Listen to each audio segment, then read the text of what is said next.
This week's headlines: corporate bonds to be treated like equity, SEBI. IPO bound unlisted stocks see sharp correction amid SDB financial listing setback.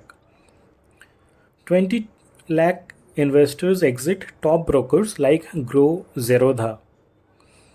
Mutual fund AUM crosses 74 lakh crore rupees in June as hybrid equity funds drive flows. Amphi.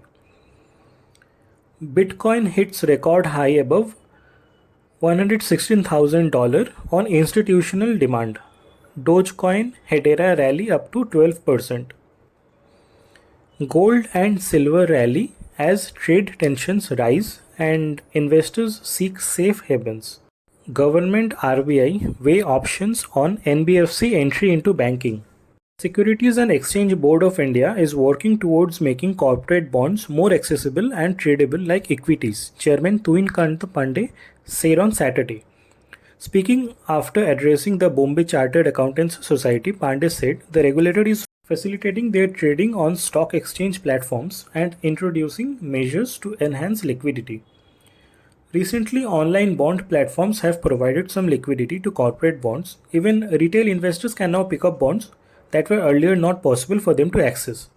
SEBI and RBI are trying to work together to further improve easy access to corporate bonds for retail, said Pandey, adding, in phase 1, you would be able to actually take orders through brokers similar to the manner of equity markets.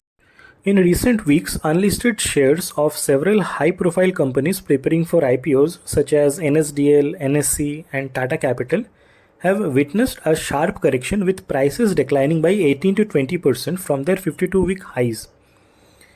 This decline follows the pricing of SDB Financial Services IPO, which was significantly lower than its prevailing unlisted market valuation.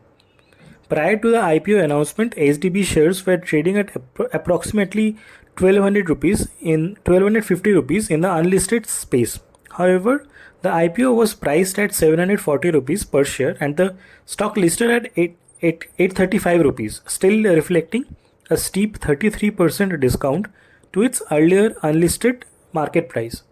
This event has triggered broader caution among investors in the unlisted market, leading to repricing across other upcoming IPO candidates. India's top 4 brokers, Grow, Zerodha, Angel One and Upstocks, lost nearly 20 lakh active investors in the first half of 2025, despite a 4-month market rally, according to Money Control. The decline, driven by stricter SEBI regulations on F&O trading, included tighter margins and fewer weekly expiries, making derivatives less attractive to retail traders.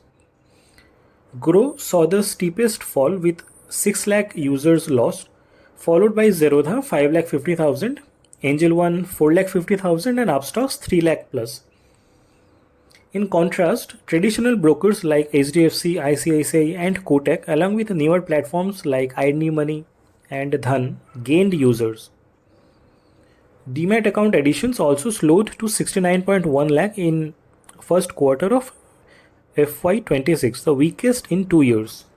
Mutual funds assets under management surged to a record 74.41 lakh crore rupees in June 2025, fueled by strong inflows into hybrid and equity funds, according to Amphi data. Equity funds saw net inflows of 23,587 crore rupees, led by flexi cap and small cap categories, while hybrid funds matched closely with 23,429 crore rupees, driven largely by arbitrage strategies. Debt funds witnessed limited outflows of 1,711 crore rupees despite quarter-end pressure, and SIP contributions hit an all-time high of 27,269 crore rupees. Of the total AUM, equity funds made up 33.47 lakh crore rupees, debt funds 17.58 lakh crore rupees, hybrid 9.92 lakh crore rupees and passive funds 12.62 lakh crore rupees, with the rest in solution-oriented and close-ended schemes. Bitcoin hit a new all-time high of $116,893, driven by strong institutional inflows, pro-crypto US policies under President Trump, and a $453 million short squeeze. With year-to-date gains of 25% and 102% over the past year, Bitcoin's rally reflects rising demand from ETFs, macro trends like a weakening dollar, and growing interest as a hedge. Ethereum neared $3,000 while altcoins like Dogecoin, Cardano, and Hedera also surged. Long-term holders now control 74% of Bitcoin's supply, signaling strong conviction. Gold and silver prices in India rose sharply on July 11 amid renewed global trade tensions and safe haven demand.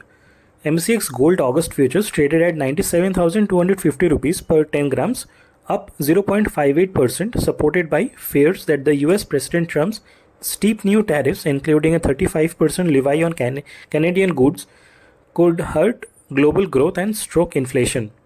However, gains were limited by a stronger US dollar, which makes gold more expensive globally. Silver continued its upward momentum, touching a record high of 1,10,559 rupees per kg on MCX as investors shifted to safer assets.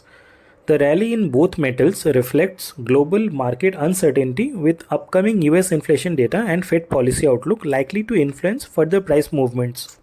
Government and RBI are considering issuing new bank licenses and merging some public sector banks to strengthen India's financial system, aiming to support its goal of becoming the world's third largest economy by 2027-28.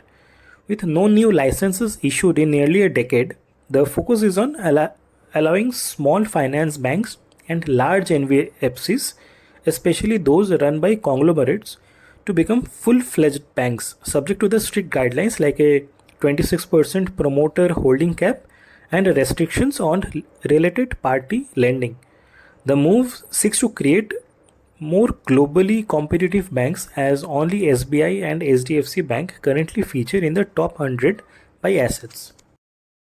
Thank you for watching.